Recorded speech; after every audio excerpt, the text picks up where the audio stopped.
Welcome back to Cockroach Charlie Presents. For those of you who are unaware, there is finally a new Evil Dead film coming out. Now, being that I'm a huge fan of the other three films in the series, I am stoked about this new release. So, I decided to go back a little bit and check out the first film in the Evil Dead franchise. Indeed, the first Evil Dead is certainly a landmark in filmmaking. Oh hey! What are you doing here? Wasn't planning on introducing you until The Exorcist. I understand, but Evil Dead is such a classic in the horror genre that I could not possibly pass up the opportunity to join you on this. Good point. Well, glad to have you aboard. Everybody, Boris Lugosi, my resident horror expert. Boris, why don't you give the introduction? Indeed, the Evil Dead, as I mentioned earlier, is certainly a landmark in its films of its type. Made by Sam Raimi and Robert Tappert on an exceptionally low budget and endorsed by the horror master Stephen King himself. The film did only moderately well at the box office, but became exceptional as a cult classic. In fact, one might say it is even a benchmark to what low-budget horror films should be like today. Not to mention it pretty much launched the careers of Bruce Campbell, Sam Raimi, and Rob Tappert. It spawned 2 sequels, and it's arguable as to which is the best, and all were huge successes. It also spawned a number of video game spin-offs, though those weren't nearly to the degree of their sequels. And let us not forget that it has even become popular enough to warrant a theatrical musical. True, and I plan on watching that this summer, so await my future review for that. But enough of the backstory, let's launch this thing. So, I'm Cockroach Charlie, and because you didn't ask for it, this is the Evil Dead. And prepare yourself for a night of shocks, screams, and absolute horror as we delve into one of the greatest cult classics of all time, The Evil Dead. When the film opens, we see our 5 characters driving down a road to a secluded cabin. Now don't get too excited here, the only one you're likely to recognize is Bruce Campbell as Ashley Williams. And if you don't, then it's really not worth explaining. One moment, Charles. You see, Ash's sister, Cheryl, played by Ellen Sandwise, is notable herself in a way. She starred as the leading actress for Sam Raimi's prototype film Within the Woods, a 20 or so minute piece designed to sell the idea of the Evil Dead and prove their capabilities in filmmaking. Okay, yes, in that film, Bruce played the possessed, whereas Ellen was the survivor. And, strangely enough, in this movie, it's the exact reverse. Oh, and if you want a drinking game, every time Ellen's face changes after her possession, take a shot. That's really not a good idea. Hey, I handled myself during Highlander, didn't I? Don't worry about it. Anyways, to name off the rest of the cast, there's Ash's girlfriend, Linda, his best friend, Scott, and his girlfriend, Shelley. To get to the cabin, the party needs to cross a rickety old bridge in a shot that will come up later as a major plot point. But once there, all is well and they settle in. The cabin itself is quite appropriate to the setting. When in good enough condition, it still gives off an air of foreboding, complete with a porch swing rocking eerily against a wall without a hint of wind. Come to think of it, do they ever actually mention why they're going to the cabin? No, they do not. And when you consider that this group does not fall into any of the classic stereotypes very well, it's hard to come up with a reason on your own as well. Scott takes a moment to fumble with the keys in an obvious but smart establishing shot also for later, showing that it's difficult to figure out which key goes to what. And after the audience is given the tour of the major locations in the cabin, we get straight to the point of the film. We see Cheryl drawing a clock when she suddenly gets a funny feeling like, well, okay, I'm not quite sure what that feeling is supposed to be like. But her hand gets possessed and she draws a crude picture of a book with a face on it. This, of course, is the Notron di Monto, the Book of the Dead, which we will see shortly. Wait, don't you mean the Necronomicon Ex Mortis? Not until Evil Dead 2, I don't.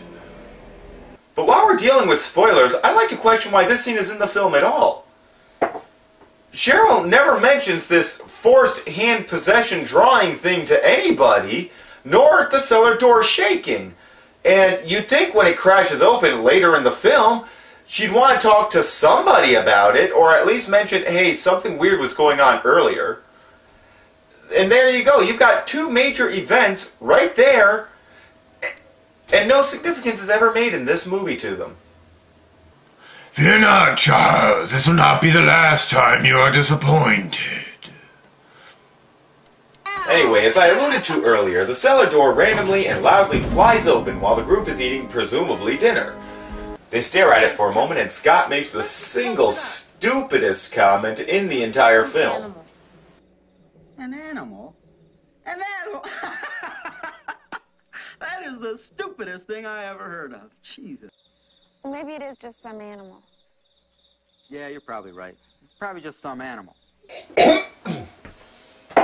Okay, so you say that Cheryl's comment about it being an animal is the stupidest thing you've ever heard of. But when Lindo echoes the remark, you agree with her. Okay, I guess that makes you the stupidest person I've ever heard of. Scott ventures down first, and after a few moments of Ash crying out his name, we expect a jump scare.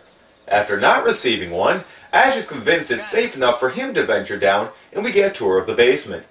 This scene is another that assures viewers that a jump scare is coming.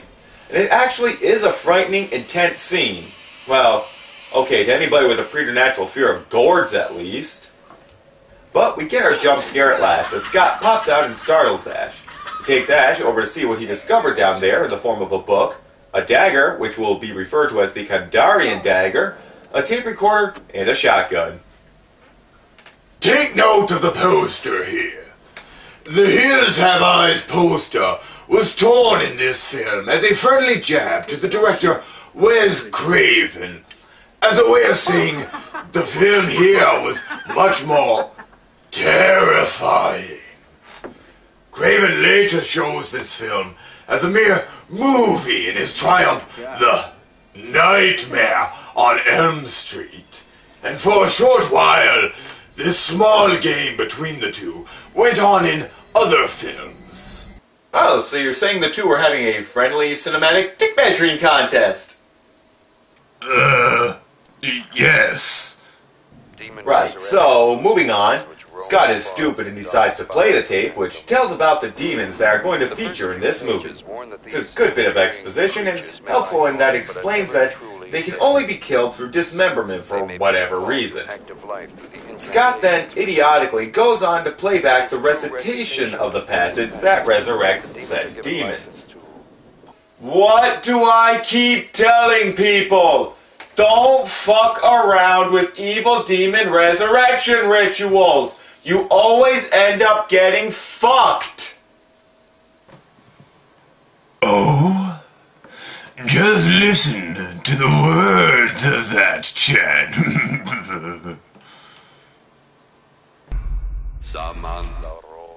Wait. Oh my God, they're summoning Sam Raimi and Rob Tappert. Suddenly this movie makes a lot more sense. The film continues, and we see Ash and Linda having a quiet moment. In this scene, Ash plays an odd sort of peekaboo game with his girlfriend. He then gives her a charming, "What the fuck is that?" Holy crap, that is a hellish looking necklace! magnifying glass, really? Come on, that's the sort of thing you give to your girlfriend when you're trying to break up with her. Calm down, Charles. The magnifying glass did once have a purpose. Originally, it was going to be used to concentrate the beams of the sun and burn the book. Unfortunately, the scene had to be cut, and a different ending was filmed instead. Oh, great. So now it just looks like Ash is giving it to her because she's had trouble finding his Johnson. On another note, I do like the peekaboo scene. It shows a real connection between the two characters. Sure, we know they're dating, but this scene actually shows it by having them do the kind of sweet stuff that real couples actually do. Unlike what you see in most slasher horror films, which is just making out or screwing. So, I gotta give credit to Sam Raimi on this decision. Yes, it does run a little long, but overall it was a good call.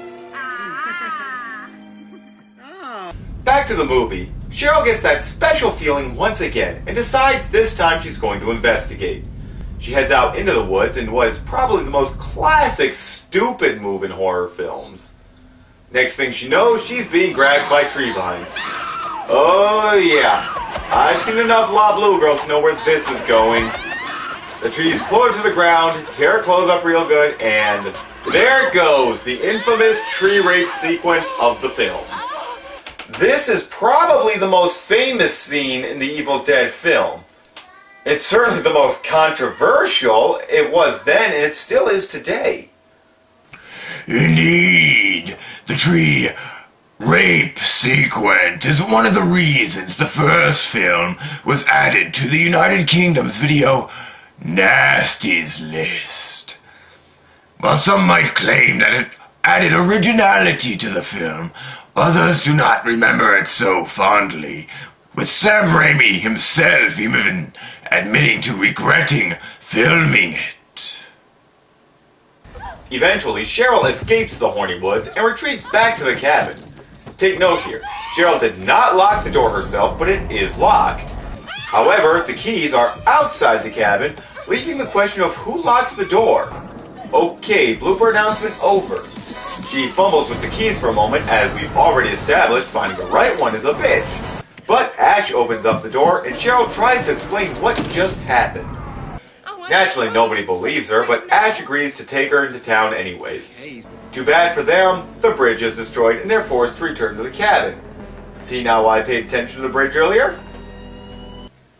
Time passes, and we see the group minding their own business as Scott chops wood, Ash listens to the tape more, and Linda and Shelley are trying to guess playing cards. 7. What suit? Linda has a really silly dialogue moment here.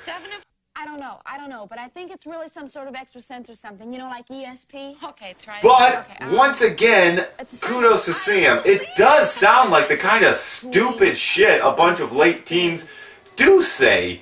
Of course, she sounds even more stupid once Cheryl tries her hand at guessing cards. Spades. She starts naming out all the cards Shelley draws in order, and even a few she doesn't draw in. Holy shitballs, is that a bad effect! Okay, the makeup isn't terrible, but the levitation just looks silly and obvious as to how it was achieved.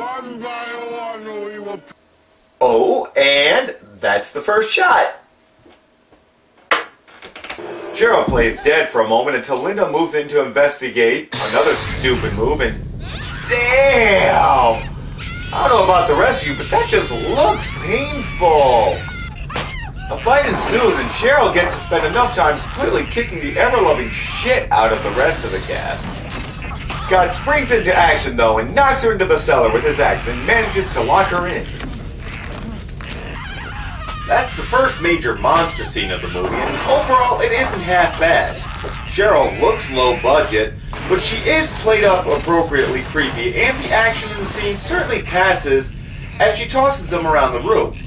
I also like how she continues to use the pencil as a weapon for a moment, instead of anything more obviously lethal. It gives the right amount of unrealness to her possession. However, this scene is not without errors of its own. If you look closely at Cheryl's hand as she grasps the pencil, you can clearly see her thumb through the makeup. Oh, come on, that's just nitpicking. After the attack, the group figures out what to do, and Shelley makes another of the movie's more stupid comments.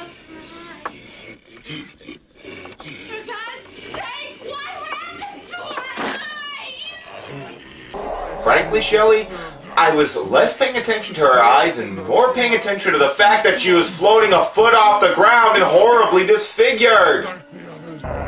She gets her comeuppance, however, as evil whatever bursts into her room and takes her next, turning her into another hideous monster who attacks Ash and Scott. This scene feels a little off, coming so soon after Cheryl's attack. Oh, take a shot. I don't know why, I just never enjoyed it. But there are merits here as well. As Shelley attempts to stab Scott with the Kandarian dagger, he slices her hand and, for whatever reason, she decides to bite the hand off. He then stabs her in the back with it, and we get a neat effect of her blood oozing from the mouth of the dagger. Ultimately, he grabs his axe from Ash, who has been pretty much just playing with himself all scene, and chops her into little bits which writhe around on the floor. This second attack really doesn't work for me. First off, we're just short off the Cheryl attack, and I'm really not in the mood for another one. Secondly, Shelley is a lot less dangerous seeming, and kind of just stands there after biting off her hand and lets Scott stab her. I do like the bit where she did bite her own hand off, however. It's much like the pencil incident from before, in that it's very abnormal and very unworldly, and so adds a lot of credence to the demonic possession angle. However, this is where I have to question the dagger itself. Boris, could you give me a hand here and just tell me what the purpose of that weapon is? Unfortunately, Charles, no special significance is ever given to the weapon. They certainly find it near items of importance, such as the book and the recorder. And especially due to its unique design and special effects, one would think that the weapon serves a purpose. But unfortunately, none is ever given in these films. Seriously? They go through all that effort of giving us such a unique prop and then don't do anything with it? I mean, it obviously has some sort of special properties as the blood goes through the blade and out the mouth. And they could have very easily said it's the only way to incapacitate the demons, but they don't? I mean, honestly, why give us something that special and then not go anywhere with it? Although I must admit, the part about chopping her up into little bits with an axe did come out kind of cool, and ultimately I can think of worse ways of telling your girl that it's over. But don't ask, long story. After killing Shelley, they bury her remains outside. That flash of thunder and lightning, when a cross is laid, will become a trademark to the series. Anywhere with a leg like that? Point!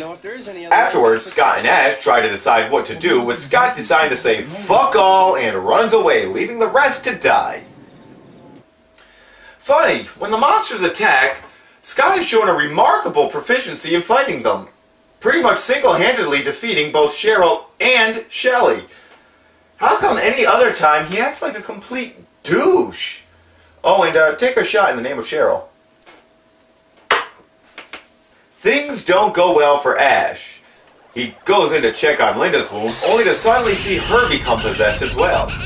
She acts a little differently, however, just mostly sitting around and giggling a lot for a while. And not long after, Scott returns, albeit a little more messed up than when he left. Whoa, Scotty, how's it going there? We saw what happened to Cheryl earlier, how's the bum feeling? Things really go downhill from here. Scotty is pretty much out of the picture, worrying about his really bad facial makeup. We have to do another shot, thanks to Cheryl, and Linda starts to really fuck with Ash's head when he attempts to blow hers off. Cheryl tries the same trick herself, but grabs him through the floor as Linda reverts to demon mode once again. Finally, Ash just drags Linda outside and leaves her there. Now why the hell would you just leave her there? Honestly, Ash, you idiot! She's just gonna come back for you later. Immediately afterward, too bad for Scott, he dies and, surprise, surprise, Linda attacks. Oh look, another view of Cheryl. I really don't think that one counts. Hey, fuck you. Anyway, this fight's pretty short. Ash stabs the monster with the dagger after she attacks him with it. Hey, does any of this sound familiar to you? She goes unconscious and he ties her down in the woodshed. He tries to get her up with the chainsaw, which is frickin' awesome, but finds he just can't do it after he sees that unholy necklace. So he buries her instead. In the meanwhile, we see Cheryl as she attempts to escape the cellar. No surprises, she attacks again. This time he finishes her off by chopping her off her head. By the way, bottoms up. Charles, perhaps you should stop. I'm sure your point has been made. Hey, don't blame me. Blame the director. On another note, we get a replay here as Ash digs the hole in which to bury Linda of their early peekaboo moment. It manages to be both touching in its own way while providing a wonderful amount of eeriness and expectance of what is to come. It's a good touch. Back inside, we see Cheryl did escape her prison, and she briefly attacks Ash. He manages to fight her off with a shotgun, however, and we got 3 more face changes. Now we get to probably the worst part of the movie. Oh, hell, Boris, take this one. An event comes here in which Ash is mentally tortured by the evil, such as blood oozing from the sockets, windows banging, and an old Victrola playing. While the scene only lasts about 7 minutes, it is a jarring change of pace and may put off some viewers. However, the same sequence will be used to much greater effect in the sequel film. Cheryl attacks, yet again, shot. But this time she's assisted by Scott! Scott manhandles, but Ash pokes out his eyes and pulls a branch from Scott's torso, causing a fountain of blood. This causes Scott to fall over and smoke like a chimney. Ash realizes that Scott's smoking is caused by the book falling near the fireplace. But before he can do anything, Cheryl arrives fucking again. I'll give the bitch one thing. She's persistent. An alcoholic's wet dream.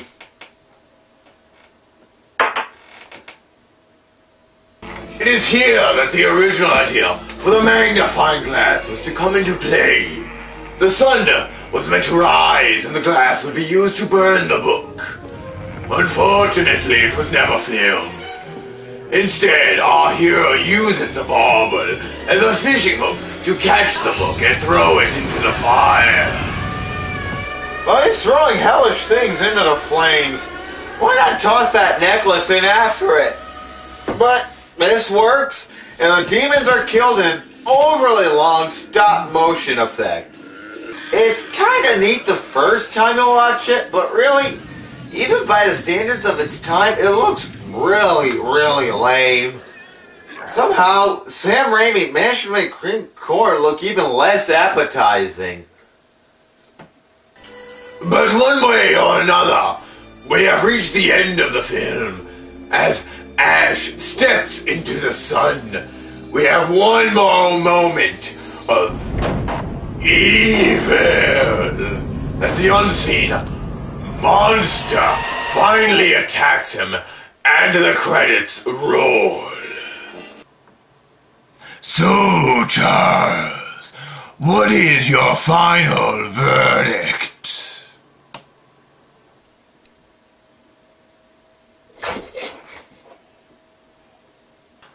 Oh dear. seems I will have to handle the close of the review myself. To sum up the film, no, friend of mine once. it is not a good film standing as it is. Its numerous technical errors, unfinished plot points, and, at best, mid-ranged acting bring it down heavily. However, these things need to be overlooked in this instance. This film truly brought a fresh feel to the horror genre when it was released, due in great part to director Sam Raimi's ingenuity and devil-may-care attitude. And likewise, for those who have studied the creation of the film, it went through many technical errors and difficulties that threatened its creation, and much work and heart was put into this film from all involved, and it shows. Indeed, the Evil Dead is quite the film that all independent production should strive to be. I am Boris Lugosi, and that was Cockroach Charlie. Good evening, and thank you for watching. And remember, beware those that go bump in the cellars.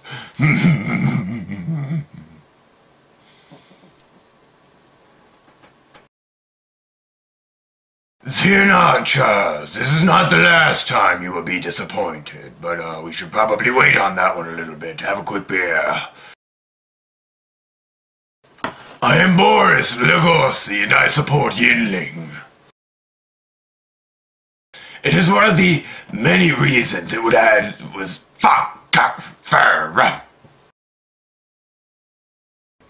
I will get this eventually.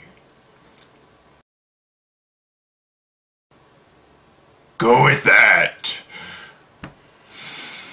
I can have fun with Boris.